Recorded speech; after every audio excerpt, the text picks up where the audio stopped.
Hello friend, আজকে আমার রাখি পূর্ণিমার গিফট এসছে। আমার ভাই এটা পাঠিয়েছে, দেখা যাক কী আছে। যদিও আমি জানি, কিন্তু তোমাদের সঙ্গে একটু শেয়ার করি।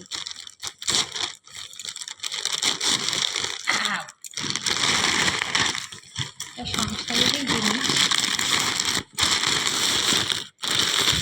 এই দেখো, এটা হচ্ছে বেড ভ্যাকুয়াম ক্লিনার।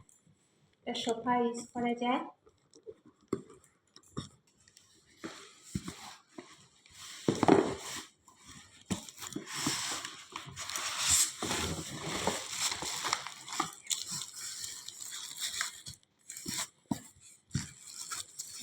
জিনিসটা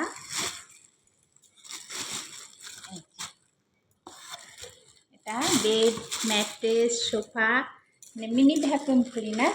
কারণ আমার একটা ছিল, সেটা অনেক বড়, অনেক প্রবলেম হতো, কষ্ট হতো এখান থেকে ওখানে টেনে নিতে। এটা মিনি আছে, সুন্দর হয়েছে। এটা ডাস্ট মানে যত রকম যা থাকবে সেটা একদম এটা টেনে নেবে।